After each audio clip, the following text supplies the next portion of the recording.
जय हिंद दोस्तों। 140 करोड़ जनसंख्या के साथ भारत विश्व में प्रथम स्थान पर है। तो जिस देश में 140 करोड़ लोग रहते हो तो वहां होने वाले प्रदूषण का अंदाजा भी आप लगा ही सकते हैं। भारत पूरे विश्व में प्रदूषित देशों की सूची में 5वें स्थान पर आ गया है। इस देश में हर साल वायु प्रदूषण से 20 लाख मौतें होती हैं। देश की राजधानी दिल्ली तो लगातार छठी बार सबसे प्रदूषित राजधानी का खिताब अपने नाम की हुई है। अगर आप सिगरेट नहीं पीते हैं और इतने प्रदूषित शहरों में रह रहे हैं तो आप दिन में 40 सिगरेटों बराबर ही स्मोक इनहेल कर रहे हैं। अब बात करते हैं प्रदूषण के प्रकार और उनके मुख्य कारणों की। तो इसमें वायु प्रदूषण, जल प्रदूषण, ध्वनि प्रदूषण एवं भूमि प्रदूषण शामिल है। कारखानों से निकलता जहरीला धुआं, मोटरसाइकिल, कार और ट्रकों से जला हुआ धुआं, किसान द्वारा जलाई गई पराली और कंस्ट्रक्शन कामों से निकलती धूल इस हवा को प्रदूषित करती है। सरकारें भी मजबूर हैं इन फैक्ट्रीज को चलाने को और वाहनों की मैन्युफैक्चरिंग करने को। भारत देश 2023 तक ऑटोमोबाइल सेक्टर में दुनिया में तीसरे नंबर पर है। 2023 में भारत देश में कुल 2 करोड़ 84 लाख वाहनों का उत्पादन हुआ। भारत का ऑटोमोबाइल बाजार 2021 में 100 बिलियन अमेरिकी डॉलर था, तो इसको 2027 तक 160 बिलियन डॉलर करने का लक्ष्य है। वायु प्रदूषण में किसानों द्वारा जलाई गई पराली भी शामिल है, जो पंजाब और हरियाणा के किसान द्वारा जलाई जाती है, जिससे मुख्यतः दिल्ली की हवा जहर बन जाती है। इस पर सरकारें कई करोड़ों रुपए खर्च करती हैं, लेकिन जमीन पर इसका कोई असर नहीं दिखता है। अब हम बात करें जल प्रदूषण की, तो इस देश में 70% जल स्रोत प्रदूषित है। देश की प्रसिद्ध एवं पवित्र नदियां गंगा और यमुना भी इस प्रदूषण से दूर रही हैं। इस देश की फैक्ट्री से निकलता दूषित कचरा इन्हीं नदियों में और अन्य जल स्रोतों में जाकर मिलता है।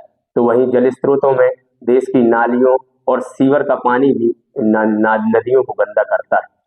देश की एवं प्रदेशों की सभी सरकारें सफाई पर कई करोड़ों रुपए खर्च करती हैं, लेकिन स्थिति बद से बदतर होती जा रही है। नमामि गंगे जैसी योजनाओं पर सरकारों ने कई हजार करोड़ रुपए खर्चा किए, लेकिन गंगा आज तक साफ नहीं हो पाई। आंकड़े बताते हैं कि इस देश में प्रति वर्ष 2 लाख लोगों की मृत्यु दूषित पानी पीने से हो रही है।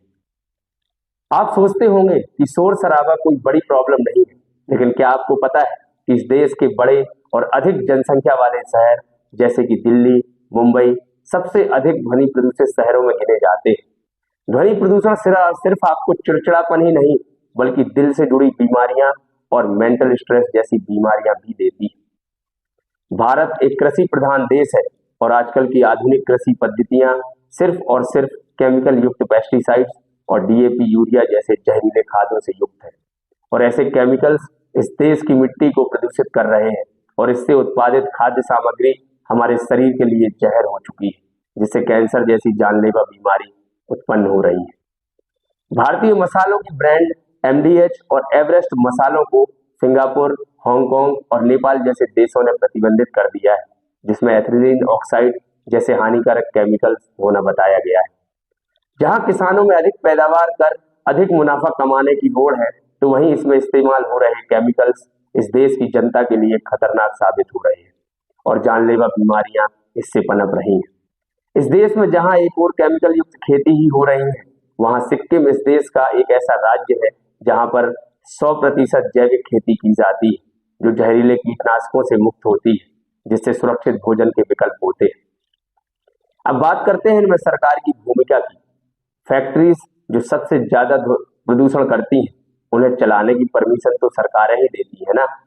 पानी की बोतल हो या पॉलीथिन में पैक चिप्स और कुरकुरे, हर जगह पॉलीथिन का उपयोग हो रहा है। और ऐसे प्लांट्स जहां पर इनका उत्पादन होता है, क्या वो सरकारों की निगरानी में नहीं है? जहां सरकारें एक और सिंगल यूज प्लास्टिक और पॉलीथिन पर प्रतिबंध की बात करती हैं, तो वहीं इनको बनाने और बेचने की परमिशन भी तो सरकारें ही देती हैं और उनसे टैक्स भी वसूलती है।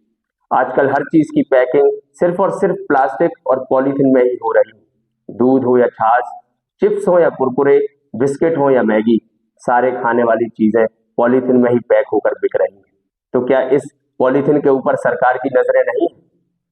भारत देश पेट्रोल और डीजल की खपत में दुनिया के टॉप देशों की लिस्ट में है और यहाँ ऑटोमोबाइल सेक्टर को और बढ़ाया जा रहा है, जो वायु प्रदूषण का एक मुख्य कारण है। तो यहाँ भी सरकारें प्रदूषण बढ़ाने का ही काम कर रही हैं। कृषि में उपयोग होने वाली सारी केमिकल युक्त दवाइयां भी जो कंपनी बना रही है, उन्हें सरकारें ही बनाने की परमिशन देती हैं और बेचने की भी। तभी इतनी अधिक मात्रा में केमिकल प्रोडक्ट्स बाजार में मिल पा रहे हैं।